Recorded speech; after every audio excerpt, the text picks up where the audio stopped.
পতিত স্বৈরাচার এবং তার গুন্ডা বাহিনী, যারা কোনোদিন এই মাতৃভূমিকে ভালোবাসে নাই, জুড়ে বলেন ঠিক কিনা? তারা তাদের স্বার্থ রক্ষার জন্য পার্শ্ববর্তী হিন্দুত্ববাদ এবং মুশরিকদের হাতে এই দেশকে গোলাম বানিয়ে ছেড়েছে, এই দেশকে গোলামীর রশি গলার মধ্যে লাগিয়ে ছেড়েছে, এবং কি তাদের পতন হওয়ার পরও তাদের ষড়যন্ত্র থেমে যায় নাই। একের পর এক তারা ষড়যন্ত্র করেই যাচ্ছে। কখনো কখনো তারা বিভিন্ন ব্যবসা প্রতিষ্ঠানের মধ্যে আগুন দিচ্ছে, কখনো কখনো তারা যাত্রী সহকারে বাসের মধ্যে আগুন দিচ্ছে। দেশের বড় বড় ব্যবসায়িক প্রতিষ্ঠানগুলোকে যারা ধ্বংস করে ফেলেছে, দেশকে যারা বিদেশিদের কাছে বিক্রি করে দেওয়ার চেষ্টা করেছে, তারা এখনো থেমে যায় নাই। তারা আমার ভাইকে শহীদ করেছে। আমরা শরীফ উসমান হাদি ভাইয়ের জন্য হৃদয়ের সবটুকু আবেগ দিয়ে দোয়া করি। তিনি যে সাহসিকতা দেখিয়েছেন, আমার মনে হয় এই প্রজন্ম এমন বীর আর কাউকে দেখে নাই, জোরে বলেন ঠিক কিনা? তিনি তার কণ্ঠের সমস্ত শক্তি দিয়ে ভারতীয় আধিপত্যবাদের বিরুদ্ধে কথা বলেছেন। তিনি কথা বলেছেন এই দেশের মধ্যেও যারা ভারতের গোলামিকে মেনে নিতে চায়, এই দেশের মধ্যেও যারা ভারতীয় আগ্রাসনের বিরুদ্ধে কথা না বলে চুপ থাকে ক্ষমতার চেয়ারকে পাকাপোক্ত করার জন্য, এমন জালেম এবং স্বৈরাচার এখন আছে না নাই? আরো জোরে বলেন, আছে না নাই? মাতৃভূমি রক্ষার্থে তাদের কোনো ভূমিকা নেই। উল্টারও কিভাবে নিজেরা সংসদে যাবে, ক্ষমতায় যাবে, ওই ক্ষমতায় যেতে যদি ভারতের কাছে এই রাষ্ট্র বিক্রি করতে হয়, রাষ্ট্র বিক্রি করে হলেও তারা ক্ষমতায় যেতে চায়। এমন স্বৈরাচার আছে না নাই? তারা তাদের স্বার্থের জন্য লড়েছে, স্বার্থের জন্য কথা বলেছে। 24-এর আগে যাদেরকে দেখা যায় নাই, কিন্তু 24-এ ছাত্র জনতার আন্দোলনে ছাত্ররা যখন তাদের বুক পেতে দিয়েছে, 2 বছরের শিশু, 4 বছরের শিশুরা পর্যন্ত জীবন দিয়েছে। আমার এই বিশ্বাস যে এই ভূখণ্ডে মাজলুমরা, শিশুরা, যুবকরা রক্ত দিয়েছে, ওই ভূখণ্ড কোনোদিন ভারতের গোলামি মেনে নেবে না।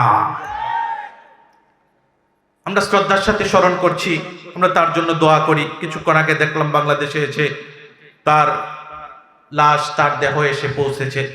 ভাইয়ের জন্য দেখলে আসলে হৃদয়ের গভীর থেকে, তার সাথে যদিও আমার কোনো সম্পর্ক নেই, কিন্তু যেহেতু সারা বিশ্বের সমস্ত মুসলিম এক দেহ এক প্রাণ, তার উপর আবার তিনি আমাদের মাতৃভূমি রক্ষা করার জন্য যে সমস্ত কথা বলেছেন, বাংলাদেশে এত বড় বড় প্রবীণ নেতা আছে, কাউকে কোনোদিন এত শক্ত কথা বলতে দেখি নাই, ঠিক কিনা বলেন? তিনি বলতে পেরেছেন, আল্লাহ রাব্বুল আলামিন তাকে হিম্মত দিয়েছেন, শক্তি দিয়েছেন, তিনি কাউকে পরোয়া না করে কথা বলেছেন। আমরা কোরআনের এই মাজমা থেকে, মাজলিস থেকে তার জন্য দোয়া করি, আল্লাহ রাব্বুল আলামিন আমার প্রিয় ভাইকে যেন শাহাদাতের মর্যাদা দান করে, সকলে পড়ে আমিন। আল্লাহ রাব্বুল আলামিন যেন তাকে জান্নাতে খুব যত্ন করে সুন্দর একটা বাড়ি বানান, এবং কি তিনি যে স্বপ্নগুলো দেখে গিয়েছেন এবং আমাদেরকে দেখিয়ে দিয়েছেন, আমরা যেন সেই স্বপ্ন বাস্তবায়নের লক্ষ্যে কাজ করতে পারি। আল্লাহ রাব্বুল আলামিন আমাদেরকে সেই হিম্মত, সেই শক্তি এবং সেই ঈমান দান করুক, সকলে পড়ে আমিন। নদীকে যদি, নদীর মধ্যে যদি বাঁধ দেওয়া হয়, তার গতিকে যদি রুদ্ধ করার চেষ্টা করা হয়, তার গতিকে যদি আটকে দেওয়ার চেষ্টা করা হয়, তখন নদী আগের থেকে আরো রাগে ফেটে পড়ে, যার কারণে অত জনপদের মানুষগুলো বন্যার মধ্যে পড়ে যায়, ঠিক কিনা? তো আল্লাহ রাব্বুল আলামিন মানব জাতিকে সম্পদ দিয়েছে, এবং সম্পদ ব্যয় করার জন্য নির্দিষ্ট একটা সুন্নাহ দিয়েছে, একটা পদ্ধতি দিয়েছে, একটা গতি দিয়েছে। মানব জাতি যতদিন পর্যন্ত আল্লাহর দেয়া ওই গতি অনুসরণ করবে, ততদিন পর্যন্ত তারা ক্ষতির সম্মুখীন হবে না। যেই দিন তারা আল্লাহর দেয়া সুন্নাহকে গলা চিপে ধরবে, নিজেদের মন গড়া পদ্ধতিতে অর্থ ব্যয় করবে, অর্থ ব্যবহার করবে, নিজেরা আলাদা গতিবিধি তৈরি করবে, তখন আল্লাহ রাব্বুল আলামিন ওই দেশের অর্থনৈতিক ব্যবস্থাকে ধ্বংস করে দিবেন। ওই দেশের দারিদ্র্যের পরিমাণ বেড়ে যাবে, ওই দেশের ধনীরা ধনী হবে আর গরিবরা দিন দিন তলানিতে যাবে, জোরে বলেন ঠিক কিনা? তো সুদের প্রথম পরিচয় হচ্ছে আল্লাহ রাব্বুল আলামিন মানব জাতিকে সম্পদ দিয়েছেন, টাকা দিয়েছেন, এবং এটা কিভাবে ব্যয় করতে হবে ওই সিস্টেম তো আল্লাহ রাব্বুল আলামিন বলে দিয়েছেন। এখন আপনাকে টাকাটা ব্যয় করতে হবে কিভাবে? টাকা ব্যয় করে আপনি এটার বিনিময়ে কয়েকটা বস্তু আপনি গ্রহণ করতে পারেন। প্রথমত হচ্ছে এটা ব্যবহার করে আপনি পণ্য নিতে পারেন। অর্থাৎ আপনি দোকানে গিয়েছেন, 500 টাকা 1000 টাকার একটা নোট দিয়েছেন, তার বিনিময়ে আপনি যতগুলো পণ্য পাওয়ার ততটুকু পণ্যই পাবেন, এর বেশি আপনি পাবেন না। এটা হচ্ছে টাকার স্বাভাবিক গতির ব্যবহার। অথবা আপনি পণ্য না কিনে শ্রম কিনেছেন কিংবা সময় কিনেছেন। যেমন এই যে খড়গুলো এখানে দেওয়া, নিঃসন্দেহে এটা জমি থেকে কাটা হয়েছে, কাটতে গিয়ে কোনো মালিক পক্ষ শারীরিক দুর্বলতা থাকার কারণে কিংবা কায়িক শ্রম করতে না পারার কারণে শ্রমজীবী মানুষদেরকে ভাড়া করে এনেছে। একদিনে এত টাকা দেওয়ার বিনিময় সকাল 8টা থেকে বিকাল 4টা পর্যন্ত কাজ করবে। তার সাথে একটা চুক্তি হয়েছে, তার থেকে এই শ্রম এবং সময়টা আপনি টাকার বিনিময়ে কিনে নিয়েছেন। এটাই হচ্ছে টাকা এবং অর্থের সম্পদের সাধারণ গতিবিধ ব্যবহার। কিন্তু কেউ যদি এই সুন্নাহ অনুসরণ না করে, সে চিন্তা করে বিদেশে গিয়েছি, 2-4-10 লক্ষ 20 লক্ষ টাকা দেশের ব্যাংকে জমা করেছি, এখন শারীরিক সমস্যার কারণে দেশে চলে এসেছে, ভাবলো বাকি জীবন তো আর কিছু করতে পারবো না, এখন এই টাকাটা ব্যাংকে থাকুক, মাসে মাসে যে লভ্যাংশ আসবে ওই লভ্যাংশ দিয়ে পরিবার চলবে।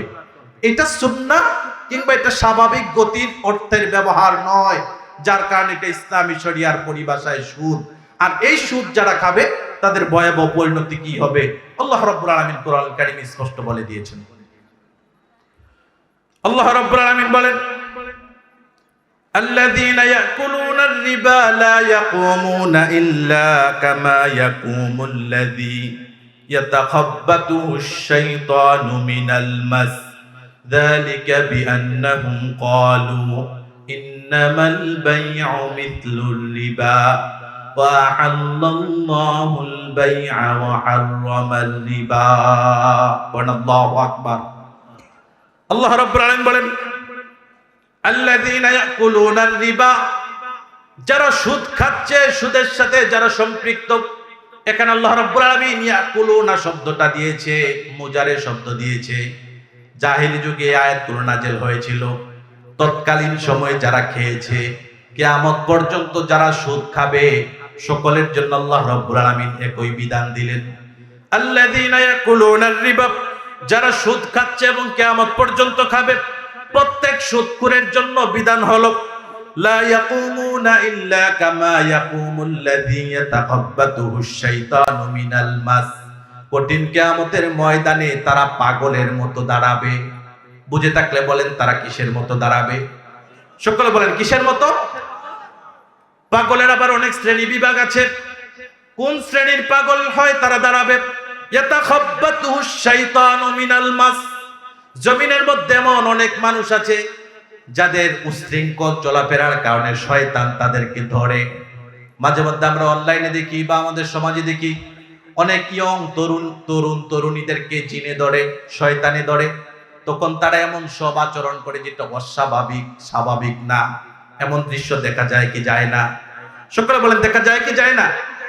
মাঝে মধ্যে দেখবেন আমাদের আশেপাশে কিছু মা বোনরা, কিছু মেয়েরা বা ছেলেরা, তাদেরকে যখন জিনে ধরে অস্বাভাবিক আচরণ করে, কাপড় চোপড় খুলে ফেলে, এখনই হাসে, এখনই কাঁদে, এখনই গালিগালাজ করতেছে, এখন আবার একেবারে চুপ হয়ে গিয়েছে। এমন দেখা যায় কি যায় না? আরো জোরে বলেন। আল্লাহ রাব্বুল আলামিন তাদের কথা বললেন, ইয়াতাখাব্বাতুহুশ শাইতানু মিনাল মাস। শয়তান তাদেরকে থাপ্পড় দিয়ে মাথাটা উলটপালট করে ফেলেছে, যার কারণে এখনই হাসে, এখনই কাঁদে, এখনই উচ্চ সুরে কথা বলে, এখনই চুপ হয়ে যায়, এখনই হাসতেছে, এখনই উশৃঙ্খল আচরণ করতেছে, আবার এখনই চুপ হয়ে গিয়েছে। এই সমস্ত পাগলরা যেমন আচরণ করে, কঠিন কিয়ামতের ময়দানে সুদখোরদেরকে আল্লাহ এমন পাগল করে তুলবেন, অন্যান্যরা দেখা মাত্রই বুঝতে পারবে এটা জমিনে সুদ খাইতো। যার কারণে কঠিন কিয়ামতের ময়দানে প্রত্যেক মানুষ যখন ইয়া নাফসি করে এদিক সেদিক দৌড়াবে, সেই কঠিন কিয়ামতের ময়দানেও এই সমস্ত সুদখোররা পাগলের মতো আচরণ করবে। আল্লাহ রাব্বুল আলামিন বলেন, কঠিন কিয়ামতের ময়দানে তাদের আলাদাই শাস্তি হওয়ার কারণ কি? যালিকা বিআন্নাহুম ক্বালু ইন্নামাল বাই'উ মিথলুর রিবা ওয়া আহাল্লাল্লাহুল বাই'a ওয়া হাররামার রিবা। জোরে বলেন আল্লাহু আকবার। এই সমস্ত সুদখোররা হলো তারা, জমিনের মধ্যে দুই শ্রেণীর পাপী আছে। বলেন কয় শ্রেণীর? সকলে বলেন কয় শ্রেণীর? এক শ্রেণীর পাপী আছে, তাদেরকে দেখলে সালাতের মধ্যে যায় না, আজান দেওয়ার পর মসজিদ থেকে অন্যদিকে চলে যায়। রমাদানুল মুবারকে দোকানে বসে বসে লুকিয়ে লুকিয়ে খাবার খায়, ঠিকভাবে দিন পালন করে না। আপনি যখন তাকে ধরে তাকে যখন আপনাকে বোঝাতে যাইবেন, আপনি যখন বোঝাতে যাইবেন ভাই যেই পথে হাঁটছো এটা তো রবের অবাধ্যতার পথ, এই পথে না হেঁটে তুমি লোভের পথে চলে আসো, তাহলে আল্লাহ রাব্বুল আলামিন তোমার জন্য দুনিয়াতে অনেক নেয়ামত এবং বারাকা রেখেছে। আপনি যখন তাকে বোঝাবেন দেখবেন সে লজ্জিত হবে, অনুতপ্ত হবে, সে চিন্তা করবে না আমাকে পরিবর্তন হওয়া লাগবে। এটা হলো এক শ্রেণীর পাপিষ্ঠদের আচরণ। 2 নম্বর, জমিনের মধ্যে এমন কিছু অহংকারী পাপিষ্ঠ আছে যারা স্পষ্ট ভুল করতেছে, সালাত পড়ে না, রোজা রাখে না, সামর্থ্য থাকার পর হজ করে না, যাকাত দেয় না, সমাজের মধ্যে কোরআনের প্রোগ্রাম হতে দেয় না, মসজিদের মধ্যে কোরআনের প্রোগ্রাম হতে দেয় না, কোরআনের প্রোগ্রামগুলোকে রাজনৈতিক প্রোগ্রাম বলে বানচাল করতে চায়, এমন জালেম আছে না নাই? তাদেরকে যখন আপনি গিয়ে বলবেন যে এই পথে হাঁটছো, এটা তো আল্লাহর অবাধ্যতার পথ, তখন দেখবেন তারা অনুতপ্ত হবে না, লজ্জিত হবে না, উল্টারও আপনার মুখের উপর বলে দেবে তুমি আমার হাঁটুর বয়সে আমার থেকে বেশি বুঝো নাকি? তোমার মায়ের বিয়ে দেখলাম, তোমাকে জন্ম হতে দেখলাম, আর তুমি আসছো এখন আমাকে দিন শিখাতে, দিনকে আমার থেকে বেশি বুঝো নাকি? এমন উদ্ধত্যপূর্ণ আচরণকারী জালেম আছে না নাই? এই সমস্ত জালেমরা হচ্ছে তারা যারা আল্লাহর অবাধ্যতার পথ বেছে নেয়, অবাধ্যতার পথে হাঁটে। শুধু অতটুকুই না, অবাধ্যতাটাকে তারা বাধ্য মনে করে, এটাকে তারা হালাল মনে করে, এটাকে তারা বৈধ মনে করে। যে সমস্ত মানুষদেরকে কঠিন কিয়ামতের ময়দানে সুদ খাওয়ার কারণে আল্লাহ রাব্বুল আলামিন পাগল বানিয়ে তুলবেন, এই সমস্ত মানুষ হচ্ছে তারা যালিকা বিআন্নাহুম ক্বালু ইন্নামাল বাইউ মিসলুর রিবা। যারা সুদ খাইতো, কিন্তু মসজিদের ইমাম যখন তাদেরকে বোঝাতো ভাইজান সুদ খাওয়া ভালো কাজ না, এটা মন্দ কাজ, খারাপ কাজ, তখন তারা উল্টা আরো ইমামের চাকরি খেয়ে দিত।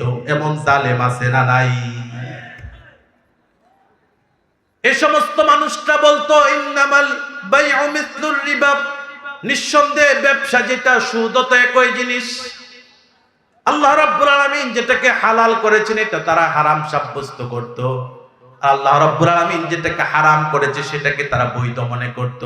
অথচ আল্লাহুল বাইআ ওয়া হারামার রিবা, আল্লাহ রাব্বুল আলামিন ব্যবসাকে হালাল করেছেন, সুদকে করেছেন হারাম, আর তারা মনে করে সুদ যেটা ব্যবসাও সেটা। এখন বলেন তো তাদের চিন্তা ভাবনা আল্লাহর কালামের বিপরীত নাকি একরকম? সকলে বলেন। জমিনের মধ্যে এমন অসংখ্য গোলাম আছে, এমন অসংখ্য নাফরমান আছে যারা আল্লাহর বিধানকে তো পছন্দ করে না। আল্লাহর বিধান যাদের কাছে ভালো লাগে না, আল্লাহর বিধানকে যারা মেনে নেয় না, মেনে তো নেয় না, উল্টারা আল্লাহর বিধানের বিরুদ্ধে মানব রচিত বিধান তৈরি করে। এই সমস্ত মানুষটা শুধু শয়তান না, শয়তানের চাইতে আরো নিকৃষ্ট। শয়তানের ইতিহাস খুলে দেখেন, আল্লাহ রাব্বুল আলামিন তাকে নির্দেশ দিয়েছিল উসজুদু লি আদম, আদমকে সিজদা করো, ফাসাজাদু ইল্লা ইবলিস, সকলে সিজদা করলো, তবে ইবলিস সিজদা করে নাই। আবা ওয়াস্তাকবারা ওয়া কানা মিনাল কাফিরিন, সে আল্লাহর আদেশকে অস্বীকার করেছে, ওয়াস্তাকবারা অহংকার করেছে, যার কারণে সে কাফের পরিণত হয়েছে। ইবলিস সেদিন আল্লাহর আদেশ অমান্য করেছে, কিন্তু তার বিরুদ্ধে, আল্লাহর বিরুদ্ধে এমন কোন আইন তৈরি করে নাই, এমন কোন নীতি তৈরি করে নাই যেটা আল্লাহর বিরুদ্ধে। কিন্তু জমিনে এমন অনেক অবাধ্য বান্দা আছে, অবাধ্য গোলাম আছে, অবাধ্য মুসলমান আছে যারা আল্লাহর বিধানকে তো মানেই না, উল্টা আরো মানব রচিত বিধান মানুষের গায়ে চাপিয়ে দিতে চায়। এই সমস্ত মানুষরা হচ্ছে তারা, আমি স্পষ্ট করে বলে দিলেন আহাল্লাল্লাহুল বাইআ ওয়া হারামার রিবা, আল্লাহ রাব্বুল আলামিন ব্যবসাকে হালাল করেছেন, সুদকে করেছেন হারাম। অথচ তারা বলতেছে ইন্নামাল বাইউ মিসলুর রিবা, নিঃসন্দেহে ক্রয় বিক্রয় যেটা সুদ তো এটা। আমি টাকা দিয়ে টাকা নিলে সমস্যা কি? ব্যবসায়ী তো দোকানের মধ্যে বসে বসে লাভ করে, সে দোকানে বসে লাভ করে, আমি ঘরে বসে লাভ করি, তাতে সমস্যাটা কি? অথচ মুফাসসিরিন কেরাম এই আয়াতগুলো গবেষণা করে অনেকগুলো সমস্যা বের করেছেন। প্রথম সমস্যা হচ্ছে যারা সুদখোর, এই লোকটা 10 লক্ষ টাকা সুদের মধ্যে লাগিয়ে রেখেছে। নিঃসন্দেহে জমিনের মধ্যে, সমাজের মধ্যে যারা সুদে টাকা লাগায় তারা কিন্তু দুর্বল শ্রেণীর মানুষ না, তারা সবল শ্রেণীর মানুষ। আর যারা সুদ নেয় তারা দুর্বল শ্রেণীর মানুষ, এতে কোনো সন্দেহ আছে? আরো যদি বলেন সন্দেহ আছে। কারণ আপনি সুদ নিবেন কার কাছ থেকে? যার কাছে টাকা আছে, যার কাছে টাকা আছে, ক্ষমতা আছে, শক্তি আছে। আর টাকা থাকলে ক্ষমতা অলরেডি তার কাছে এইভাবেই থাকে, ঠিক কি না? তাহলে যার কাছে টাকা আছে সে তো প্রভাবশালী, সমাজের প্রভাবশালী ব্যক্তি। তার টাকা খেয়ে কেউ মেরে দিয়ে হজম করার মতো শক্তি সাহস জমিনের মধ্যে কারো নাই, সমাজের মধ্যে কারো নাই। আর তার থেকে সুদে টাকা নিবে কে? যে কিনা একবারে হত দরিদ্র, দিনে এনে দিনে খায়। ছেলেটাকে বিদেশ পাঠাবে, মেয়েটাকে বিয়ে দিবে, হয়তোবা কোনো প্রয়োজনে আটকে গিয়েছে, যার কারণে তার কাছে যাওয়ার পর সে শর্ত জুড়ে দিল 1 লক্ষ টাকা দিলে বছর শেষে 1,20,000 30,000 দিতে হবে। এমন সুদ খাওয়া ব্যক্তি আমাদের সমাজে আছে না নাই? তাহলে দেখেন প্রথম পার্থক্যটা, যারা সুদ খায় তারা প্রভাবশালী ব্যক্তি, আর যারা নেয় তারা দুর্বল শ্রেণীর ব্যক্তি। দুর্বল শ্রেণীর ব্যক্তিরা প্রভাবশালী ব্যক্তির টাকা মেরে দিবে। পৃথিবীর কোথাও এই ঘটনা ঘটে নাই, বরং সে যদি 1 লক্ষ টাকা নিয়ে ঘুরায়, তার 2 লক্ষ 5 লক্ষ 10 লক্ষ টাকার জমিটাকে ওই প্রভাবশালী নিজের নামে করে নেয়। এমন ডাকাত আছে না নাই? তার মানে যার কাছ থেকে আপনি সুদ নিলেন নিঃসন্দেহে সে সম্পদশালী, প্রভাবশালী। তার থেকে গরিবরা, দুর্বলরা টাকা নিয়ে কোনোদিন মেরে খেতে পারবে না। কিন্তু আমার সমাজে অনেক ব্যবসায়ী আছে, যার থেকে আপনি আজকে গিয়ে বললেন ভাইজান টাকা নাই, আমাকে একটু বাকি দেন, বাকি দিল। বাকি দিতে দিতে এমন অবস্থা হয়েছে এখন আর দোকানের কাছেও যায় না। এমন মুসলমান আছে না নাই? আর যেমন আছে না নাই? সুদের মধ্যে 2 নম্বরে কোনো ইনভেস্টমেন্ট লাগে না, এখানে কোনো ঝুঁকি থাকে না। 10 লক্ষ টাকা আপনি যাদেরকে দিয়েছেন, অবশ্যই আপনি বিচার করে দিয়েছেন তাদের জায়গা জমি আছে কিনা। যদি টাকা না দিতে পারে তাহলে তার কোন জমিনটা দখল করা যায় সেটা আপনি প্ল্যান করে রেখেছেন। কিন্তু আপনার বাজারের ব্যবসায়ী যে কিনা হয়তোবা তার বাবার একটু সম্পদ ছিল, ওই সম্পদটা বিক্রি করে দোকানে বাজারে দোকান দিয়েছে, যে কোনো মুহূর্তে লস হতেও পারে। কিন্তু যে ব্যক্তি সুদখোর তার কোনোদিন লস হবে না। যে ব্যক্তি ব্যবসায়ী, সে ব্যক্তি সকাল 8টা বাজে দোকান খুলে রাত 10টা পর্যন্ত দোকান চালান, সারাদিন সময় দেয়, শ্রম দেয়, তার বিনিময়ে তিনি মুনাফা লাভ করে। পক্ষান্তরে যে ব্যক্তি সুদখোর, সে ব্যক্তি 10 লক্ষ টাকা লাগিয়ে রেখেছে, ঘরের মধ্যে বসে খাটের উপর পা তুলে, পায়ের উপর পা তুলে, মুখের মধ্যে তেল দিয়ে লুঙ্গিটাকে উঁচু করে নবাবের মতো ধরে রাস্তার মধ্যে হাঁটে, তার কোনো টেনশন নাই। মানুষ দেখলে তাকে সালাম করে। এমন ভয়ঙ্কর ডাকাত আমাদের সমাজে আছে না নাই? আরো যেন বলতে হবে আছে না নাই? তাহলে আমরা দেখলাম ব্যবসার সুদ একরকম না।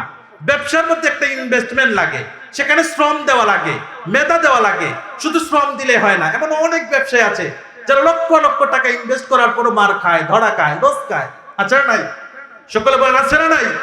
কিন্তু যে ব্যক্তি সুদে টাকা দিল সে ব্যক্তির কোনোদিন লস হবে না। যাদের কাছে টাকা দিয়েছে তাদের থেকে টাকা দিতেই পারবে। সেই যে ব্যক্তি টাকা নিয়েছে সে যদি এখান থেকে চলেও যায়, তার বাবার ভিটা বিক্রি করে সুদের টাকা ঠিকই আদায় করে নিতে পারবে। কিন্তু যেই লোকটা ব্যবসায়ের মধ্যে ধরা গিয়েছে, লস খেয়েছে, ক্ষতি হয়েছে, সেই লোকটা তো আবার ঘুরে দাঁড়ানো ছাড়া অন্যায়ভাবে কারো কাছ থেকে সম্পদ নিতে পারবে না। জোরে বলেন ঠিক কিনা? তাহলে আমরা বুঝলাম সুদের মধ্যে যে নবাবরা সুদ দেয়, তার আরামে বসে বসে ঘুরে ঘুরে খায়, সমাজে বিচার করে 2-4 টাকা পায়, এগুলো আবার সুদে লাগায়। দোকানে বসে চা 1 কপি 1 চুমুক টান দেয়, আর 2-4টা গপ বলে, মিথ্যা বলে, গীবত বলে, ঘন্টার পর ঘন্টা মানুষের নামে কুচ্ছা রটনা করে। এমন ডাকাত কুলাঙ্গার আছে না নাই? আরো যেমন আছে না নাই? পক্ষান্তরে যে লোকটা ব্যবসায়ী সকাল 8টা বাজে পরিবারকে রেখে, সন্তানাদিকে রেখে দোকানে যায়, শ্রম দেয়, কাস্টমারদের সাথে যারা ক্রেতা আছে তাদের সাথে সুন্দর আচরণ করে, আচরণের মাধ্যমে আবার ক্রেতাকে আকৃষ্ট করতে হয়, মেধা কাটাতে হয়, শ্রম কাটাতে হয়, সময় দিতে হয়, তারপর তার জন্য মুনাফা আসে। যদি বলেন ঠিক কিনা? তাহলে আমরা বুঝলাম সুদ আর ব্যবসা এক জিনিস নয়। আল্লাহ রাব্বুল আলামিন এজন্য ব্যবসাকে হালাল করেছেন, সুদকে করেছেন হারাম। আল্লাহ রাব্বুল আলামিন শুধু ব্যবসাকে হালালই করেন নাই, বিশ্বনবী হযরতে মুহাম্মদুর রাসূলুল্লাহ সাল্লাল্লাহু আলাইহি ওয়াসাল্লাম বলেন, আল্লাহ রাব্বুল আলামিন আকাশ থেকে জমিনে যতগুলো রিজিকের দরজা দিয়ে রিজিক দেয়, যতগুলো বারাকার দরজা দিয়ে বারাকা দেয়, যতগুলো কল্যাণের দরজা দিয়ে কল্যাণ দেয়, পৃথিবীবাসীকে আল্লাহ রাব্বুল আলামিন যে রিজিক দেয়, বারাকা দেয়, কল্যাণ দেয়, তার 100 ভাগের 90 ভাগ আল্লাহ রাব্বুল আলামিন ব্যবসার মধ্যে রেখেছেন। পড়েন সুবহানাল্লাহ। এজন্য আমাদেরকে ব্যবসায়ী হওয়া লাগবে। যদি আপনি সম্পদশালী হতে চান, ইসলাম আপনার সম্পদশালী হওয়াটাকে অনুৎসাহিত করে না, বরং ইসলাম চায় আপনি সম্পদশালী হন এবং আপনার সমাজে যারা বিধবা আছে, যারা ইয়াতীম আছে, যারা মিসকিন আছে, যাদের পরিবারকে চালানোর মতো সামর্থ্য নেই, তাদেরকে যাকাতের মাধ্যমে স্বাবলম্বী করার জন্য উৎসাহ দেয় ইসলাম, যেটা পৃথিবীর অন্য কোন ধর্ম এবং ধর্মগ্রন্থ দিতে পারে না। আল্লাহু আকবার। ইসলাম সম্পদশালী হওয়ার জন্য উৎসাহ দেয় এবং সম্পদকে ইসলামের কল্যাণের জন্য ব্যয় করার জন্য নির্দেশ দেয়। আর সম্পদশালীরাও যে ইসলামের জন্য অনেক ভূমিকা রেখেছে তার বাস্তব প্রমাণ দেখেন হযরত উসমান রাদিয়াল্লাহু তাআলা আনহুর জীবনীতে। তাবুকের যুদ্ধে যখন মুশরিকরা, কাফেররা, বেদিনরা মুসলমানদের বিরুদ্ধে এক হয়ে গিয়েছে, মুসলমানদের বিরুদ্ধে যুদ্ধ করবে, কিন্তু রাসূলুল্লাহ সাল্লাল্লাহু আলাইহি সাল্লামের কাছে, তাদের সাহাবীদের কাছে কারো ঘরে কোনো খাবার নেই, তাদের কাছে জমানো কোনো টাকা নেই, তাদের কাছে কোনো অস্ত্র শস্ত্র নেই। এখন কিভাবে যুদ্ধ পরিচালনা করবে? একটা যুদ্ধ পরিচালনা করতে হলে সেখানে অনেকগুলো যানবাহন লাগবে, অস্ত্র লাগবে, ডাল লাগবে, এবং কি শক্তির সাথে যুদ্ধ করতে হলে বাহুর মধ্যে শক্তিও লাগবে, খাবার লাগবে। কোনো কিছুই সাহাবীদের মধ্যে ছিল না। রাসূলুল্লাহ সাল্লাল্লাহু আলাইহি সাল্লামের মুখটা একটু অন্ধকার হয়েছে। পূর্ণিমার চাঁদের চেয়ে আরো সুন্দর রাসূলুল্লাহর চেহারা।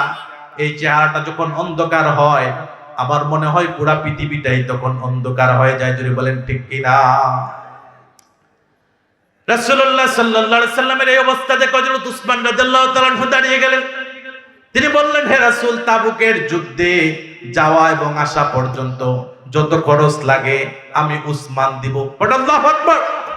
তাহলে সম্পদ ইসলামের জন্য ব্যয় করতে হবে, ইসলামের উপকারে আসে সম্পদ। সুতরাং আপনারা সম্পদশালী হবেন।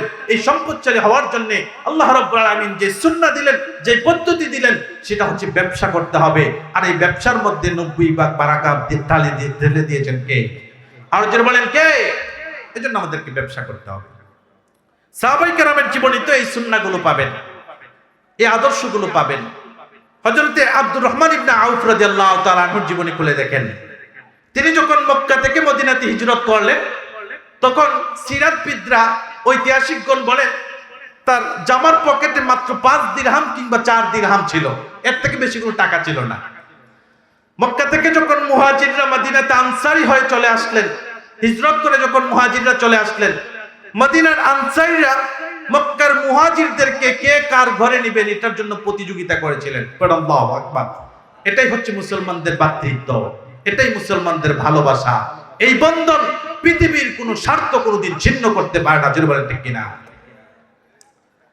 হযরত আব্দুর রহমান ইবনে আউফ রাদিয়াল্লাহু তাআলা আনহুকে যে আনসারী দায়িত্ব নিলেন, তিনি বললেন, আমার একাধিক স্ত্রী আছে, আমার স্ত্রীদের মধ্য থেকে যাকে তোমার পছন্দ হয় তুমি পছন্দ করো, আমি তাকে তালাক দিয়ে দেব, তুমি তাকে স্ত্রী হিসাবে গ্রহণ করবে। আমার বাবার অনেক খেজুরের বাগান ছিল, বাগান আছে, অনেক সম্পদ আছে, এই সম্পদ থেকে তোমার যেটা ভালো লাগে, যে বাগানটা ভালো লাগে তুমি আমার কাছে যাও, আমি দিয়ে দিব। হযরত আব্দুর রহমান ইবনে আউফ রাদিয়াল্লাহু তাআলা আনহু ইচ্ছা করলে প্রস্তাব গ্রহণ করতে পারতেন, কিন্তু তিনি প্রস্তাব গ্রহণ করলেন না। তিনি বললেন, আনসারী ভাই, মদিনার বাজারটা আমাকে দেখিয়ে দাও। বাজার যখন দেখিয়ে দেওয়া হলো, আব্দুর রহমান ইবনে আউফ রাদিয়াল্লাহু তাআলা আনহু মদিনার বাজারে গেলেন। তার পকেটে যে 4-5 দিরহাম ছিল, এগুলো দিয়ে তিনি পণ্য কিনলেন, এগুলো তিনি ব্যবসার মধ্যে খাটালেন। ব্যবসা করে মাত্র 2 বছরের ব্যবধানে মদিনাতে শ্রেষ্ঠ 10 জন ধনীর মধ্যে একজন ছিলেন এই আব্দুর রহমান ইবনে আউফ রাদিয়াল্লাহু তাআলা আনহু। পড়েন সুবহানাল্লাহ। তার মানে বোঝা যায়, যদি আমাদের ইচ্ছা শক্তি থাকে তাহলে আল্লাহ রাব্বুল আলামিন অবশ্যই এটাকে কবুল করবেন। নিয়ত যদি পরিশুদ্ধ থাকে, ইখলাসের সাথে যদি আমরা কাজ করে যাই, তাহলে পূর্ণতা দিবেন কে? আরো যদি বলেন কে? একথা আল্লাহ রাব্বুল আলামিন বলেন, যে সমস্ত সুদখোররা মনে করে ব্যবসা আর সুদ তো একই জিনিস, তাদের ব্যাপারে আল্লাহ রাব্বুল আলামিন বলেন, ওয়া হাল্লাল্লাহুল বাইআ ওয়া হাররামার রিবা। তারা মনে করে ব্যবসা এবং সুদ একই জিনিস, কিন্তু আল্লাহ রাব্বুল আলামিন ব্যবসাকে হালাল করেছেন আর সুদকে হারাম করেছেন। এরপর আল্লাহ রাব্বুল আলামিন বলেন, যাদের কাছে এই বাণী চলে এসেছে, যাদের কর্ণকুহরে এই আল্লাহর কালাম চলে এসেছে, হাররামার রিবা, এটা যারা শুনে ফেলেছে তাদের জন্য এখন আর সুদের টাকা খাওয়া বৈধ নয়। ফামান জাআহু মাউইযাতুম মির রাব্বিহি, সুতরাং যে ব্যক্তির কাছে তার রবের পক্ষ থেকে মাউইযায়ে উপদেশ চলে এসেছে, আল্লাহর কালাম যাদের কানের মধ্যে পৌঁছে গিয়েছে, আল্লাহ জি স্পষ্ট করে বলে দিলেন, আহাল্লাল্লাহুল বাইআ ওয়া হাররামার রিবা, আল্লাহ ব্যবসাকে হালাল করেছেন, সুদকে হারাম করেছে। এটা আমরা সকলে শুনেছি কিনা বলেন? শুনেছেন তো? এখন আমাদের জন্য এই বিধান, আমাদের মধ্যে যারা এখনো সুদের মধ্যে সম্পৃক্ত আছি তাদের ব্যাপারে আল্লাহ রাব্বুল আলামিন বলছেন, ফামান জাআহু মাউইযাতুম মির রাব্বিহি ফান্তাহা ফালাহু মা সালাফ। এই মুহূর্তে এটা তো আমরা শুনলাম যে হারাম, অথবা আগেও শুনেছি, কিন্তু পরিবর্তন হওয়ার মন মানসিকতা তৈরি করে নাই। এখন যেহেতু আমরা আবার শুনলাম, এখন আমাদেরকে পরিবর্তন হওয়ার মন মানসিকতা লালন করতে হবে। যদি না করি তাহলে আমাদের পরিণতি কি হবে, এটা আল্লাহ রাব্বুল আলামিন বললেন। আল্লাহ রাব্বুল আলামিন বলেন, ফামান জাআহু মাউইযাতুম মির রাব্বিহি, যার কাছে আল্লাহর পক্ষ থেকে আল্লাহর এই মাউইজা চলে এসেছে, উপদেশ চলে এসেছে, ফান্তাহা মা সালাফ, সেই মুহূর্ত থেকে সে যদি এটা থেকে বিরত থাকে, সে যদি লজ্জিত হয়, এতদিন পর্যন্ত সুদের কারবার করেছি, খারাপ কাজ করেছি, অনৈতিক কাজ করেছি, অবৈধ কাজ করেছি, যেটা আল্লাহ রাব্বুল আলামিন হারাম করেছে, হারামের মধ্যে ছিলাম, এইভাবে সে যদি লজ্জিত হয়, এটা থেকে ফিরে আসে, ফালাহু মা সালাফ, তাহলে আল্লাহ রাব্বুল আলামিন বলেন এতদিন পর্যন্ত সে যেই ভুলের মধ্যে ছিল, আল্লাহ রাব্বুল আলামিন তার এই ভুলগুলো তার আমলনামা থেকে মুছে দিবেন। পড়েন সুবহানাল্লাহ। ওয়া আমরুহু ইলাল্লাহ, আর আল্লাহর আদেশ এটাই, তোমার কাছে যখন আল্লাহর বাণী চলে এসেছে, আল্লাহর বাণী যখন তোমার কানে পৌঁছে গিয়েছে, এখন আর অবাধ্যতার পথে তুমি হেঁটো না। ওয়া আমরুহু ইলাল্লাহ, এই নির্দেশ কার? সকলে বলতে হবে এই নির্দেশ কার? আল্লাহ রাব্বুল আলামিন নির্দেশ দিয়েছেন, যারা এতদিন পর্যন্ত এই ভুলের মধ্যে ছিল, আল্লাহর উপদেশ যখন তাদের কাছে চলে এসেছে, আল্লাহর বাণী যখন তাদের কানে চলে এসেছে, তারা এখন জানতে পেরেছে, আমি এতদিন ভাবতাম সুদ আর ব্যবসা তো একই জিনিস, তারা এতদিন এটাই ভাবতো, কিন্তু আজকে যখন কুরআন থেকে তারা জানলো যে ব্যবসা আর সুদ তো এক জিনিস নয়, ব্যবসা হচ্ছে বারাকার জিনিস, কল্যাণের জিনিস, বৈধভাবে সম্পদশালী হওয়ার জিনিস, পক্ষান্তরে সুদ হচ্ছে এমন জিনিস যেটার মাধ্যমে সমাজের প্রভাবশালীরা দিন দিন সম্পদশালী হয়, আর যারা গরিব আছে, দুর্বল আছে, সুদের টাকা দিতে না পেরে বাবার জমিগুলো বিক্রি করে দিতে হয়। এমনকি এমন অসংখ্য দুর্বল শ্রেণীর মানুষ আছে, মেয়ের বিয়ে দিতে গিয়ে কিস্তি থেকে টাকা এনেছে, ব্যাংক থেকে লোন এনেছে, এখন শরীর অসুস্থ থাকার কারণে গিয়ে রিক্সা চালাতে পারে না, দিন মজুরি করতে পারে না, কয়েকদিন অবসর থাকার কারণে সে তো সঠিকভাবে কিস্তি দিতে পারে না, লোন দিতে পারে না, ব্যাংক থেকে এখন এসে বললো আপনার ওই জমিটা আমাকে দিয়ে দিতে হবে। এমন দৃশ্য দেখা যায় কি যায় না? আরো যে বানা সেরা নাই, একটা সময় সম্পদগুলো দিতে দিতে বাবার বিটাটাও দিয়ে দিতে হয়, পরে ঢাকা শহরে গিয়ে রিক্সা চালায়, বস্তির মধ্যে থাকে, রেল স্টেশনে থাকে, এমন অনেক সম্পদশালী পাবেন যারা অনেক বড় ব্যবসায় ব্যাংক থেকে বড় ধরনের লোন এনেছিল, ব্যবসায় যখন বড় ধরনের মাইর খেয়েছে, লস হয়েছে, যে সম্পদগুলো ব্যাংকের কাছে লিখে দিয়েছিল সবগুলো দেওয়ার পর এখন থেকে সে নিঃস্ব হয়ে গিয়েছে, কোটি কোটি টাকার মালিক ছিল, এখন সে ঢাকা শহর রিক্সা চালায়। এমন খবর নিউজ আমাদের সামনে আসে নাকি আসে না? বলে, তাহলে সুদটা হচ্ছে একটা ভয়ঙ্কর জিনিস, যেটা দিন দিন মানুষকে নিঃস্ব করে ফেলে। মানুষ বাহ্যিক দৃষ্টিতে দেখে আমি 100 টাকা খাটালাম, 110 টাকা পেলাম, এটা তো লাভ, পক্ষান্তরে আমি যদি সাদাকা করে ফেলি তাহলে আমার থেকে তো কিছু টাকা কমে গেল, কিন্তু আল্লাহ রাব্বুল আলামিন সম্পূর্ণ তার বিপরীতটা বললেন। তাহলে আমার ভাইরা, যারা আমরা এখনো সুদের সাথে সম্পৃক্ত আছি, যেটাকে আমরা একেবারে নরমাল মনে করি, সাধারণ মনে করি, এখন থেকে নরমাল এবং সাধারণ মনে করার কোনো সুযোগ আছে? সকলে বলতে হবে আছে। যেহেতু আল্লাহ রাব্বুল আলামিন এটা হারাম ঘোষণা করেছেন এবং আল্লাহর বাণী আমার কান পর্যন্ত পৌঁছে গিয়েছে, এখন আমার দায়িত্ব হচ্ছে এটা থেকে ফিরে আসা। যদি ফিরে আসতে পারি ফালাহু মা সালাফ, তাহলে আমার অতীতের এই ভুল ত্রুটির জন্য আল্লাহ রাব্বুল আলামিন আমার জন্য কোনো অপরাধ লিখবে না। এবার আসুন, যারা এই বাণী শোনার পরেও যারা চিন্তা করলো হুজুর তো প্রতিদিনই এটা বলে, মসজিদের মিম্বার থেকে প্রতিদিনই তো খতিব বলে সুদ হারাম, সুদ হারাম, এটা বলার কারণে বাংলাদেশে কত খতিবের যে চাকরি গিয়েছে যার কোনো সংখ্যা গণনা করা যাবে না। মসজিদের সভাপতি সুদ খায়, মসজিদের সেক্রেটারি সুদ খায়, মসজিদের সভাপতি দীর্ঘদিন চাকরি করে অনেক টাকা রিটার্ন পেয়ে এসেছে, এখন এই টাকাগুলো সুদের মধ্যে লাগিয়ে রেখেছে, তার অনেক টাকা আছে যার কারণে সমাজের সবাই মিলে তাকে জোর করে সভাপতি বানিয়ে দিয়েছে। এমন মসজিদের সভাপতি বাংলাদেশে মনে হয় নাই? আছে? আছে? এই সমস্ত সুদখোররা ইমামকে লাঞ্ছিত করে বাদ করে দেয়, তারা মনে করে কতই তো শুনলাম জীবনে, এমন অনেক শুনেছি, এগুলো তো শুনেই যাচ্ছি, আজকে আবার এক্সেপশনাল ভাবে অন্য সিদ্ধান্ত নিব নাকি? যে টাকাগুলো লাগিয়ে রেখেছি মাস শেষে বসে বসে কত লাভ আসতেছে, হুজুরের কথায় কি এগুলো বাদ দিয়ে দিব নাকি? যারা এই আত্মঘাতী সিদ্ধান্ত নিবে, যারা এই নিজেদের ভুলের উপর অটল থাকার সিদ্ধান্ত নিবে, আল্লাহ রাব্বুল আলামিন তাদের ব্যাপারে বলেন, ওমান আদা ফাউলাইকা আসহাবুন নার হুম ফিহা খালিদুন। আল্লাহু আকবার।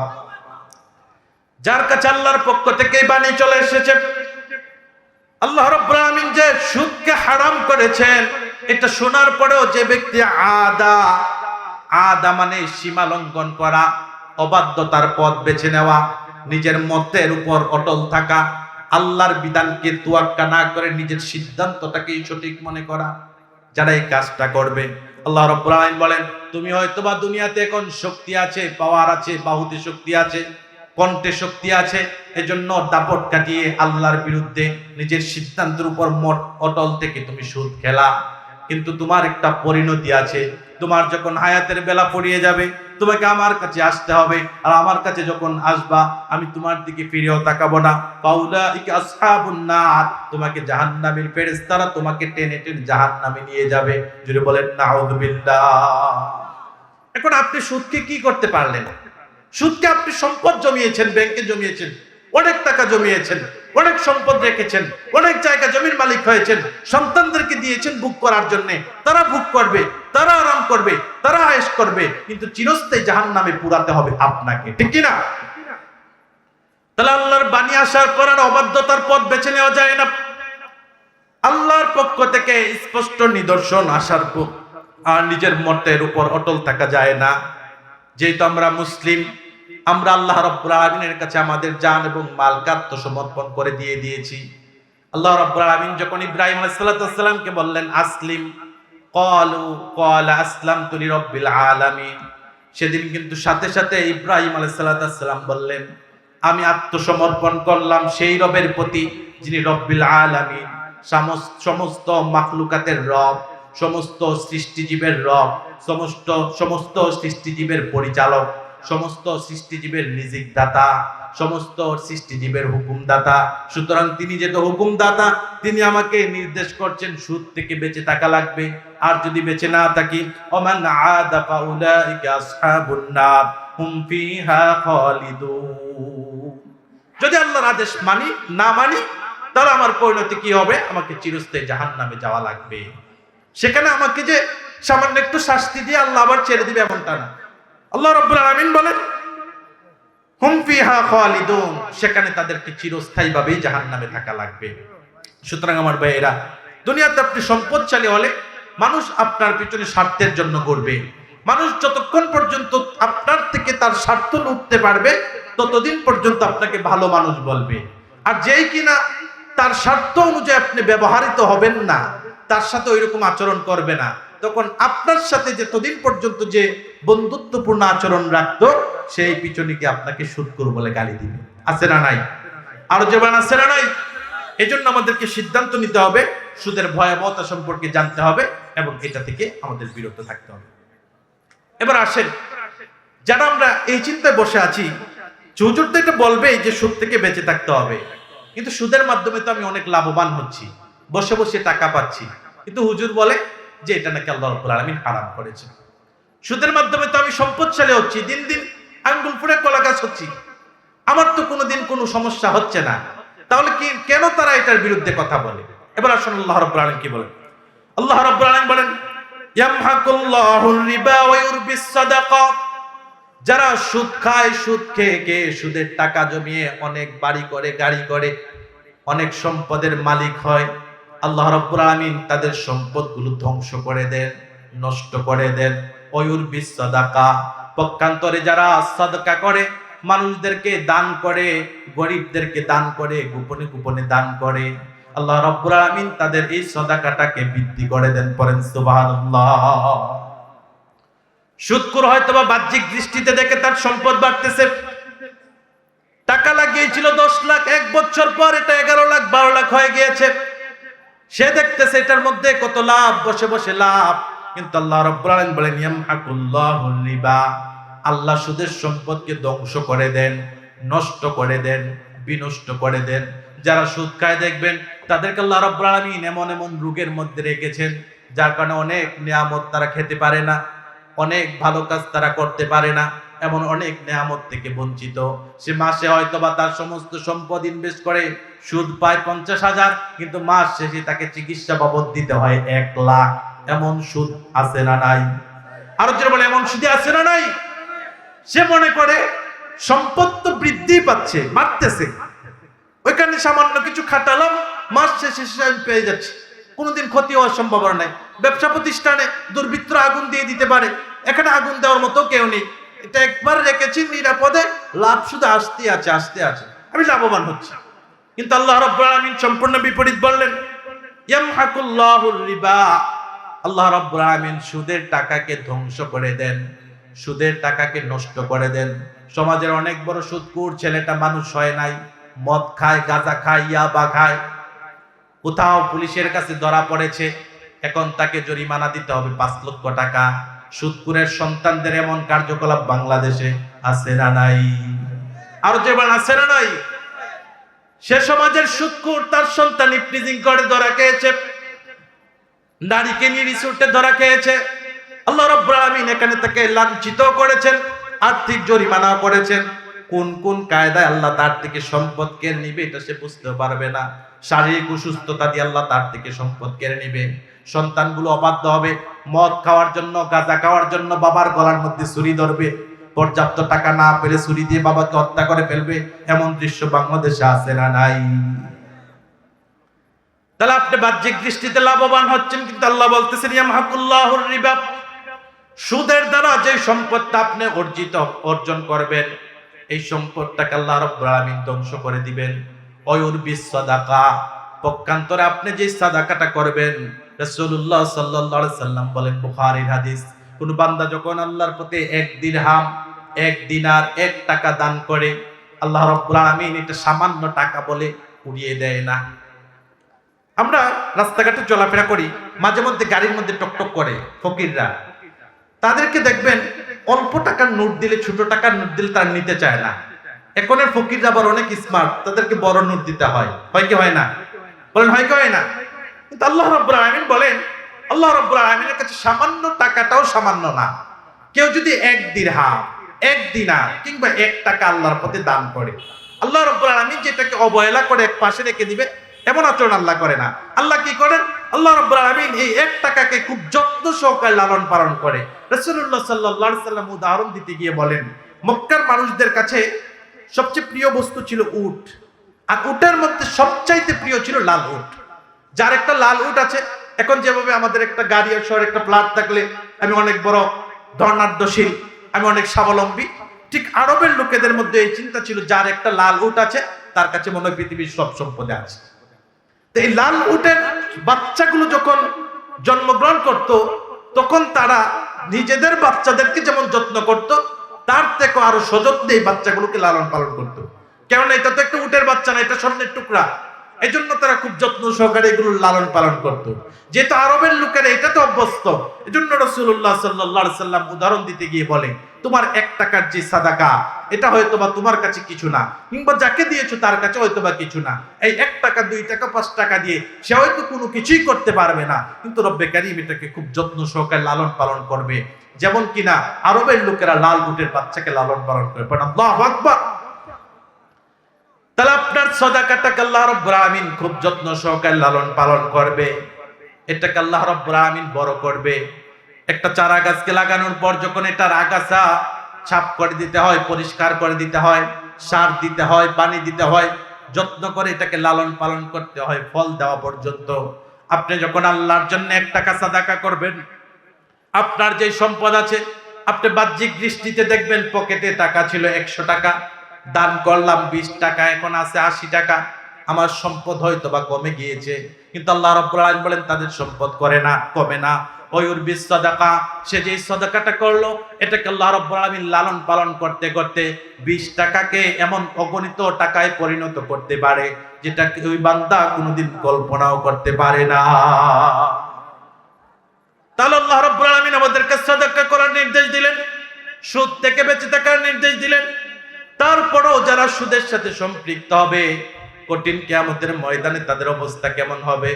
যারা সুদি কারবার করবে, সুদ থেকে উপার্জিত সম্পদ যারা জীবন উপভোগের মাধ্যম বানিয়ে নিবে, তাদের ব্যাপারে রাসূলুল্লাহ সাল্লাল্লাহু আলাইহি সাল্লাম বলেন, লা তাজুলু কদাম ইবনে আদম হাত্তা ইউসআলু আন খামসিন, আন উমরিহি ফিমা আফনা, ওয়া আন শাবাবি ফিমা আবলা, ওয়া আন মালিহি মিন আইনা ইকতাসাবাহু ওয়া ফিমা আনফাকাহু, ওয়া মা আমিলা ফিমা আলিমা।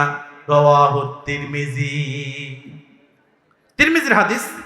রাসূলুল্লাহ সাল্লাল্লাহু আলাইহি সাল্লাম বলেন, কঠিন কিয়ামতের ময়দানে লা তাজুলু কদাম ইবনে আদম হাত্তা ইউসআলু আন খামসিন, কোন বনি আদম এক কদম নড়াচড়া করতে পারবে না, এক চুল পরিমাণও নড়াচড়া করতে পারবে না, ততক্ষণ পারবে না যতক্ষণ না সে আল্লাহর 5টি প্রশ্নের জবাব দিবে। কয়টি প্রশ্ন? সকলে বলতে হবে, কয়টি প্রশ্ন? তাহলে আমাদেরকে জবাব দিতে হবে 5টি প্রশ্নের। এক নাম্বার হচ্ছে আন উমরি ফিমা আফনা, তোমাকে যে আমি 60, 70, 100 বছর একটা জীবন দিলাম, তোমার জীবনটা কোন কাজে ব্যয় করেছো? তোমাকে আমি দুনিয়াতে পাঠিয়েছিলাম, তুমি রূহের জগতে আমাকে সাক্ষী দিয়েছিলে প্রভু হিসাবে, কিন্তু দুনিয়ায় যাওয়ার পর তুমি অবাধ্যতার আচরণ করেছো, আমার বিরুদ্ধে স্লোগান দিয়েছো, আমার বিরুদ্ধে কথা বলেছো, কোরআনের বিরুদ্ধে কথা বলেছো, ইসলামের বিরুদ্ধে কথা বলেছো। এখন তোমার জীবনের হিসাব দাও। জীবন তো দিয়েছিলাম আমি, কিন্তু কথা বলেছিলে তুমি তাগুতের পক্ষে। জিরো বলেন ঠিক কিনা? এজন্য তাগুত এবং তার অনুসারীরা সাবধান হয়ে যান। জীবনটা যেহেতু আল্লাহ দিয়েছে, এজন্য এটাকে আল্লাহর পথে ব্যয় করা লাগবে। কণ্ঠ যেহেতু আল্লাহ দিয়েছে, এই কণ্ঠকে আল্লাহর জন্য ব্যয় করা লাগবে। সম্পদ যেহেতু আল্লাহ দিয়েছে, এটা আল্লাহর পথেই ব্যয় করা লাগবে। জিরো বলেন ঠিক কিনা? এর বিরুদ্ধে পৃথিবীর কোন তন্ত্র মন্ত্র, মানব রচিত বিধান প্রতিষ্ঠা করার জন্য কেউ যদি জীবন দেয়, কেউ যদি সম্পদ দেয়, এটা তার কাছে হয়তো সম্মানের কারণ হতে পারে, কিন্তু আল্লাহর কাছে এটা এক বিন্দু পরিমাণও মূল্যায়ন হবে না। জোরে বলেন ঠিক কিনা? এজন্য আল্লাহ রাব্বুল আলামিন তাকে প্রথম প্রশ্ন করবেন, আন উমরিহি ফিমা আফনা, আমি তোমাকে একটা জীবন দিয়েছিলাম, এই জীবনটা কোন কাজে ব্যয় করেছো? যারা জীবনটাকে অবাধ্যতার পথে বেছে নিয়েছিল, অবাধ্যতায় কাটিয়েছে, আল্লাহ রাব্বুল আলামিনের বিধান পালন করেন নাই, কঠিন কিয়ামতের ময়দানে তারা আটকে যাবে। 2 নম্বর আল্লাহ রাব্বুল আলামিন প্রশ্ন করবেন, ওয়ান শাবাবি ফিমা আবলা, তোমাকে আমি যৌবন দিয়েছিলাম, তোমাকে আমি শক্তি দিয়েছিলাম, সামর্থ্য দিয়েছিলাম, রক্তটা গরম ছিল, বাহুর মধ্যে শক্তি ছিল, কণ্ঠের মধ্যে শক্তি ছিল, যার কারণে তুমি যা ইচ্ছা তাই বলতে, যা ইচ্ছা তাই করতে। তোমার কাছে বন্দুক ছিল, যার কারণে নিরীহ মানুষদেরকে হত্যা করতে। তোমার কাছে আগুন ছিল, মানুষদের ব্যবসা প্রতিষ্ঠানের মধ্যে আগুন জ্বালাতে। এমন জালেম, এমন কুলাঙ্গার, এমন সমস্ত জারদ সন্তান বাংলাদেশে আছে না নাই? বড় নেতা নির্দেশ দিয়েছে বিদেশ থেকে, এখন নেতার আদেশ মানতে হবে। নেতা বিদেশে খুব আরামে আছে, কিন্তু কর্মী তার ভালোভাবে ভালো একটা পোশাক নাই, পরিবারের খবর নিয়ে দেখেন ভালো একটা বাড়ি নাই, কিন্তু নেতার আদেশ পালন করতে গিয়ে আরেকজনকে গুলি করে দেয়, আরেকজনকে হত্যা করে ফেলে, আরেকজনকে ছুরি দিয়ে মেরে ফেলে। 2-4 জন একত্রিত হয়েছে, কথার মিল হয় নাই, তাকে হত্যা করে ফেলে। এমন সমস্ত যুবক আছে না নাই?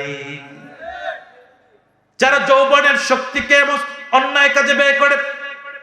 আল্লাহ রাব্বুল আলামিন যখন তাদেরকে প্রশ্ন করবেন, ওয়ান শাবাবি ফিমা আবলা, আমি তোমাকে যৌবন দিয়েছিলাম, যৌবনের শক্তি দিয়েছিলাম, এবং আমি তোমাকে অফারও দিয়েছিলাম। যে কঠিন কিয়ামতের ময়দানে মানুষ যখন ইয়া নাফসি করবে, কুরবানি করে ফেলেছে, এখন আর নিজের মন গড়া এগুলোর ব্যবহার করার কোনো সুযোগ নেই।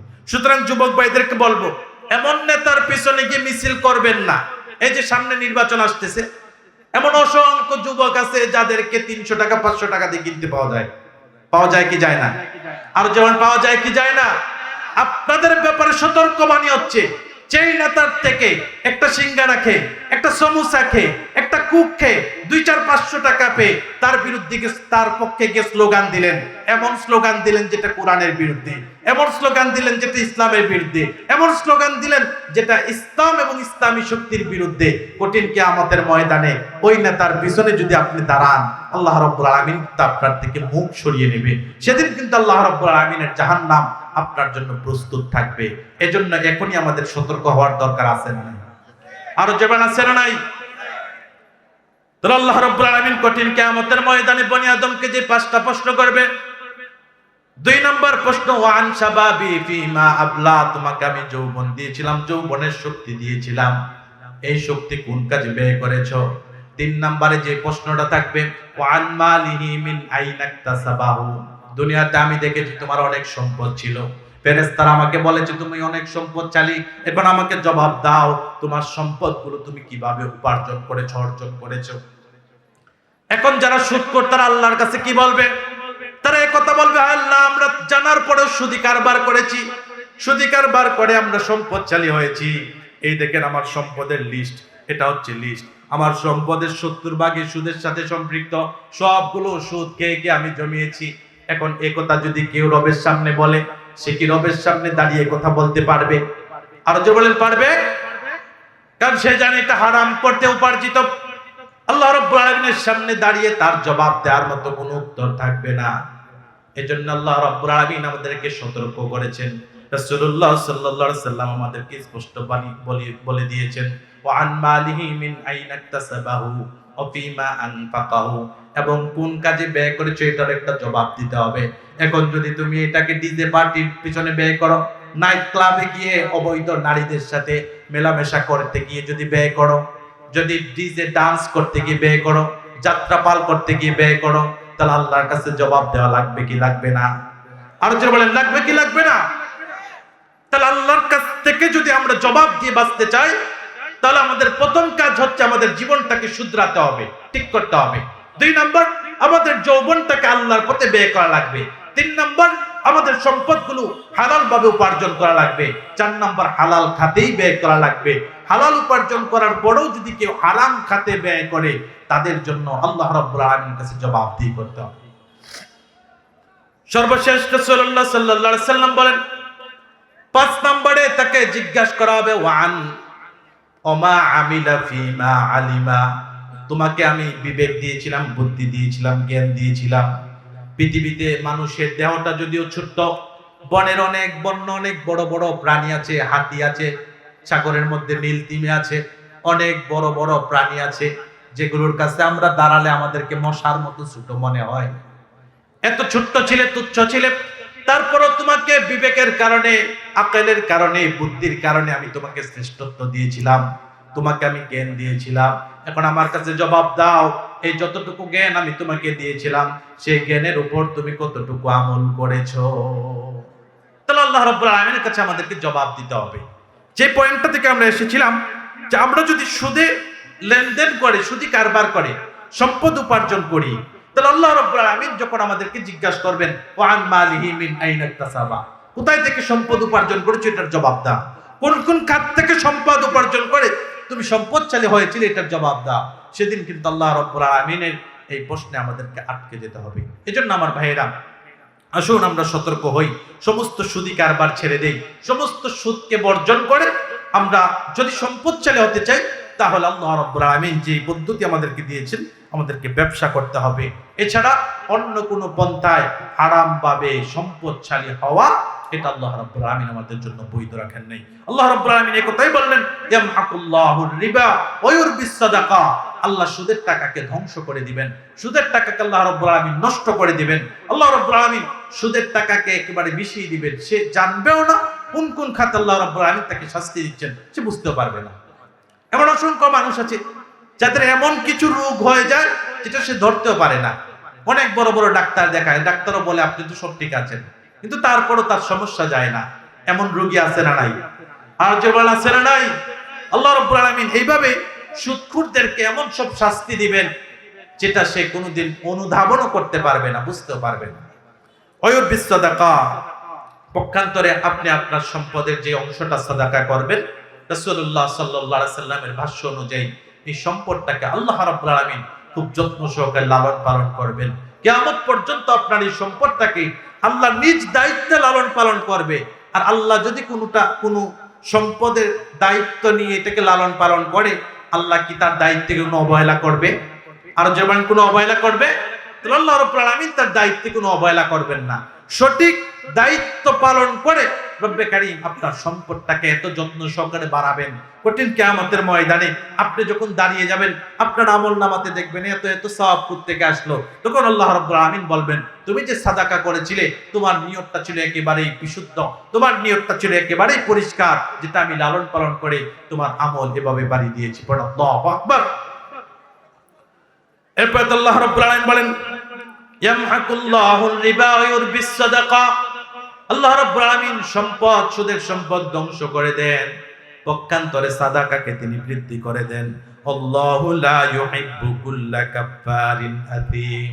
আর যারা কুফরির পথ বেছে নেয়, আযীম যারা পাপ শুধু করতেই থাকে। আযীম মানে আসিমুন মানে পাপী, আর আসিম মানে এখানে একটা ইয়া বেশি আছে, যারা পাপ অনবরত করেই যাচ্ছে, কোনদিন পর্যন্ত তাদের অনুশোচনা অনুতপ্ত হয় না, কোনদিনও তাদের পাপের জন্য তারা লজ্জিত হয় না। আল্লাহ রাব্বুল আলামিন ওই সমস্ত অবাধ্যদের কথা বললেন যারা আসিম, পাপ শুধু করেই যাচ্ছে, এত যে পাপ করে যার কারণে কোনদিন তার হৃদয়টা নাড়া দিয়ে ওঠে না, কোনদিন সে লজ্জিত হয় না, সে যে ভুল করতে যাচ্ছে এই অনুতপ্ত এই লজ্জা তার মধ্যে কাজ করে না। আল্লাহ রাব্বুল আলামিন এমন সমস্ত পাপিষ্ট বান্দা যারা আছে তাদেরকে আল্লাহ রাব্বুল আলামিন কুল্লা কাফফারিন আযীম বলেছেন। তারা সমস্ত মানুষ, এই সমস্ত মানুষটা হচ্ছে তারা যারা কুফরির পথ বেছে নেয়। প্রথমত তারা কুফরির পথ বেছে নেয়, দুই নম্বরে তারা পাপের মধ্যে এমন ভাবে অটল থাকে, করতেই থাকে। তারা ফেরাউন এবং নমরুদের মতো অবাধ্য, পাপ শুধু করতেই থাকে, কোনদিন তাদের মধ্যে অনুতপ্ত লজ্জা এবং অনুশোচনা কাজ করে না। এই সমস্ত পাপিষ্ট যারা আছে আল্লাহ রাব্বুল আলামিন তাদেরকে ভালোবাসেন না। এখন ছোট্ট এক জীবনে আমার সব চাওয়া যিনি পূরণ করেন, না চাইতেও যিনি আমার সমস্ত চাওয়া পাওয়াকে পূর্ণতা দেন, আমি কোনোদিন চাই নাই, তারপরও যিনি এত এত নিয়ামত আমাদেরকে দান করেন, তিনিই যদি আমাদেরকে ভালো না বাসেন, তাহলে এই জীবনের কোনো সার্থকতা আছে? সকলে বলেন, এই জীবনের কোনো সার্থকতা আছে? আমাকে আল্লাহ রাব্বুল আলামিন ভালোবেসে একটা জীবন দিলেন।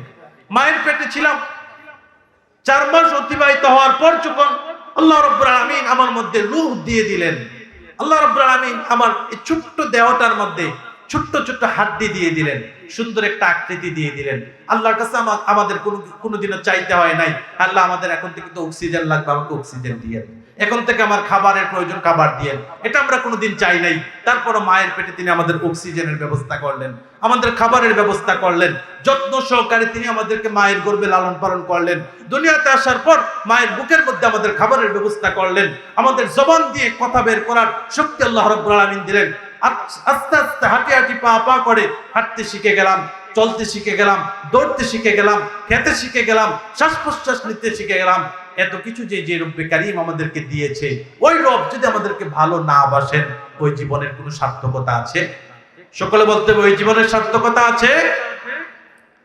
এজন্য যারা সুদ খায় এবং কি সুদের মধ্যে অটল থাকে, অনবরত এই পাপটাকে যারা সাধারণ পাপ বলে মেনে নিয়েছে, সাধারণভাবে যারা গ্রহণ করে নিয়েছে, তাদের ব্যাপারে আল্লাহ রাব্বুল আলামিন বলেন, আল্লাহু লা ইউহিব্বু কুল্লা কাফফারিন আযীম। এই সমস্ত লোকেরা হচ্ছে যারা কুফরি করে, আল্লাহর আদেশকে অস্বীকার করার মাধ্যমে তারা কুফরি করে, এবং কি আযীম, তারা পাপকে নরমাল করে নিয়েছে, পাপকে তাদের কাছে একবারে সাধারণ মনে হয়, পাপকে তাদের কাছে পাপ মনে হয় না, যার কারণে তারা 2, 4, 5, 10 জন, 1000 জন মানুষকে হত্যা করার পরও অনুতপ্ত হয় না। জুড়ে বলেন ঠিক কিনা? আমাদের লেডি ফেরাউনটার অবস্থা এমন হয়েছে, দেশের মধ্যে 2013 সালে শাপলা চত্বরে হাজার হাজার ছাত্রকে হত্যা করেছে। আল্লামা সাঈদী রাহিমাহুল্লাহ, তার যখন ফাঁসির রায় হয়েছিল, সেদিন বাংলাদেশে 200-র অধিক মুসলিম জনতাকে হত্যা করেছে, বিডিআরদেরকে হত্যা করেছে, 24 ছাত্রদেরকে হত্যা করেছে। এখনো সে ভারত থেকে হুমকি দেয়, যাদেরকে পাও তাদেরকে মেরে ফেলো। আছে না নাই? আর যেমন আছে না নাই? আল্লাহ রাব্বুল আলামিন আমার মনে হয় আসিম দ্বারা এই সমস্ত নির্বুদ্ধ এবং অবাধ্যদেরকে বলেছে, যারা পাপ করার পর অনুশোচনা যাদের জাগ্রত হয় না, হৃদয়গুলো একেবারে মৃত হয়ে গিয়েছে। এত এত রক্ত দেখার পর সে যখন দেখলো 4 বছরের শিশুটা বারান্দায় আসলো বাইরে কি হচ্ছে এটা দেখার জন্য, তাকেও বুলেট দিয়ে গুলি করে হত্যা করে ফেলা হয়েছে। 8 বছরের শিশু, 12 বছরের শিশু, 17 বছরের শিশু, তাদেরকে হত্যা করেছে। একের পর এক লাশ তারা উপহার দিয়েছে জাতিকে, এবং কি তাদেরকে পুড়িয়েও দিয়েছে, তাদেরকে টুকরা টুকরা করে বুড়িগঙ্গা ভাসিয়ে দিয়েছে। এত এত লাশ, এত এত রক্ত দেখার পরও যাদের মধ্যে কোনো অনুশোচনা, অনুতপ্ত, এবং যাদের মধ্যে কোনো অনুতপ্ততা, অনুশোচনা কাজ করে না, আল্লাহ রাব্বুল আলামিন তাদেরকে আতিক বললেন। জোরে বলেন ঠিক কিনা? এজন্য আমার ভাইয়েরা, হৃদয়টাকে শক্ত করে ফেলবেন না, হৃদয়টাকে শক্ত করে ফেলবেন না, হৃদয়টাকে নরম করে, তাহলে আল্লাহ রাব্বুল আলামিন ইনশাআল্লাহ আমাদের ভুল ত্রুটিগুলো ক্ষমা করে দিবেন। ইনশাআল্লাহ আমাদের আলোচনায় আগামী দিনও বাকি আছে, আমরা ধারাবাহিকভাবে আগামী দিনও কথা বলবো। আল্লাহ রাব্বুল আলামিন, আজকে আমরা 2টা আয়াত থেকে কথা বলেছি, সূরাতুল বাকারার 275 নম্বর আয়াত, 276 নম্বর আয়াত। আমরা 2টা আয়াত থেকে মাত্র কথা বলেছি। এই 2টি আয়াতে আল্লাহ রাব্বুল আলামিন যে সমস্ত কথাগুলো বললেন, আমি আল্লাহ রাব্বুল আলামিনের পক্ষ থেকে আপনাদের কাছে শুধুমাত্র মেসেজ পৌঁছে দিয়েছি। আমি নিজ থেকে বানিয়ে কোনো কথা বলি নাই। আল্লাহ রাব্বুল আলামিন আমাকে যতটুকু দায়িত্ব দিয়েছেন, রাসূলুল্লাহ সাল্লাল্লাহু আলাইহি সাল্লাম আমার কাছে যে আমানত দিয়েছে, এই আমানত আমি রাসূলের পক্ষ থেকে আপনাদের কাছে পৌঁছে দিয়েছি। এতে যদি আপনারা ব্যথিত হন, এতে যদি আপনারা কষ্ট পান, তাহলে মনে রাখবেন, যেহেতু কোরআন থেকে বলেছে, আমাকে শুধরাতে হবে, আমাকে সংশোধন হওয়া লাগবে। আল্লাহ রাব্বুল আলামিন আমাদেরকে সংশোধন হওয়ার মন মানসিকতা দান করুক। আগামী দিন ইনশাআল্লাহ বাকি আলোচনাটা সমাপ্ত করার চেষ্টা করব। যে কথাগুলো বললাম, আল্লাহ রাব্বুল আলামিন আমাকে এবং আপনাদেরকে আমল করার তৌফিক দান করুক। হাযা মা ইনদি ওয়াল ইলমু ইনদাল্লাহ, আলাইহি তাওয়াক্কালতু ইলাইহি হুনিব। সুবহানাকাল্লাহুম্মা ওয়া বিহামদিকা, আশহাদু আল লা ইলাহা ইল্লা আনতা, আস্তাগফিরুকা ওয়া আতুবু ইলাইক। আসসালামু আলাইকুম ওয়া রাহমাতুল্লাহি ওয়া বারাকাতুহু।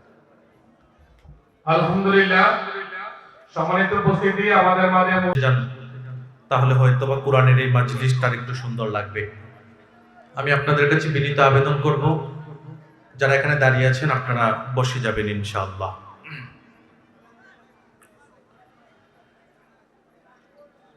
নাহমাদুহু ওয়া নাস্তাঈনুহু ওয়া নাস্তাগফিরুহু ওয়া নু'মিনু বিহি ওয়া নাতাওয়াক্কালু আলাইহি ونعوذ بالله من شرور أنفسنا ومن سيئات أعمالنا من يهدي الله فلا مضل له ومن يضلل فلا هادي له ونشهد أن لا إله إلا الله وحده لا شريك له ونشهد أن سيدنا ومولانا محمدا عبده ورسوله الذي أرسله بالحق بشيرا ونذيرا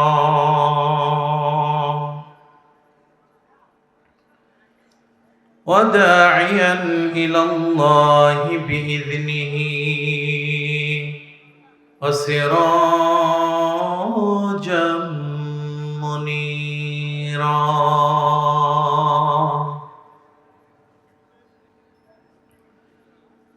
فقد قال الله تعالى في كلامه المجيد وبرهانه التوحيد. সকলে জবান খুলে পড়েন, আউযু বিল্লাহি মিনাশ শাইতানির রাজীম।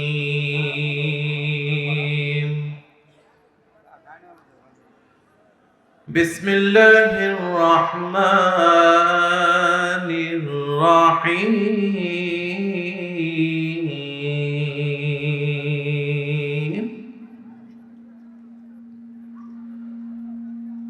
ইয়া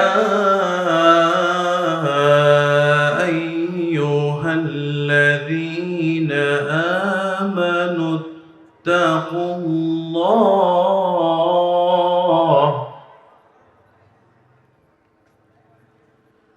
وذروا ما بقي من الربا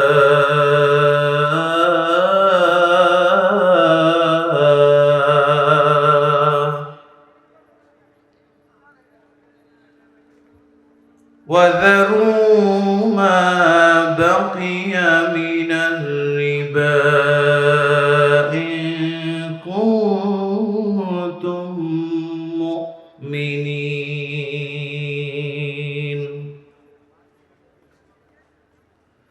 صدقت يا ربنا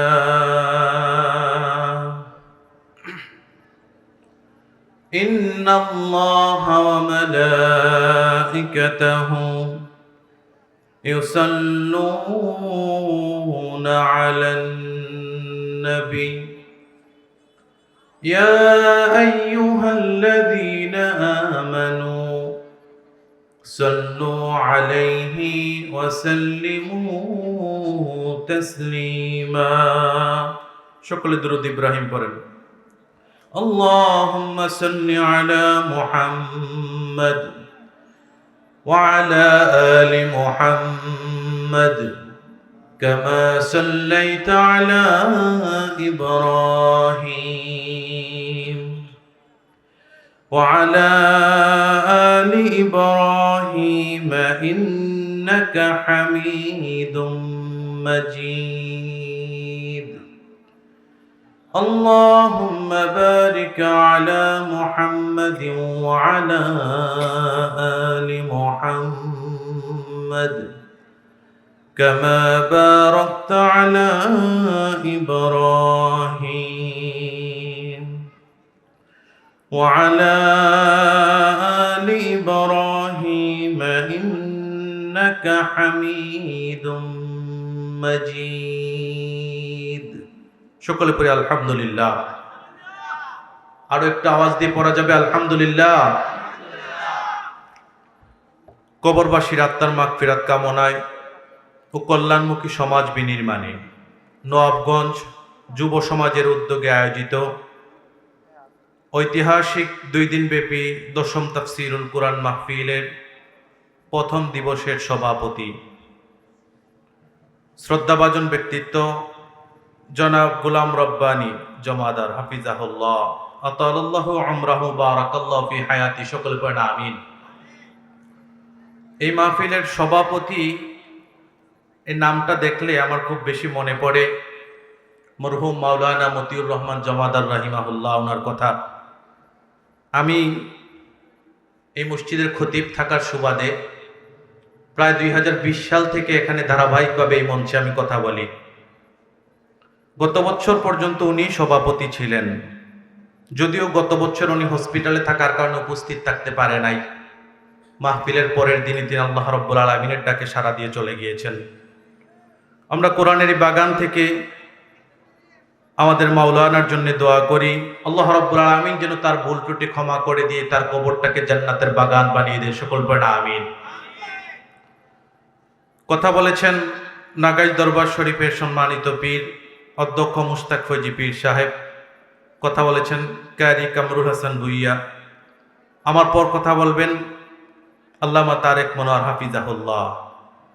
আমন্ত্রিত উলামায়ে কেরাম, সামনে বসা দূর দূরান্ত থেকে আসা মুসলমান ভাইয়েরা, পর্দার অন্তরালে শ্রদ্ধা এবং সম্মানিত মা এবং বোনেরা, সকলকে নিয়ে মহান মনিব আল্লাহ রাব্বুল আলামিনের দরবারে শুকরিয়া আদায় করি যে মহান মালিক আমাদেরকে কোরআন শোনার জন্য দল মত নির্বিশেষে কাঁধে কাঁধ মিলিয়ে একই ছাউনির নিচে বসার তৌফিক দান করেছেন।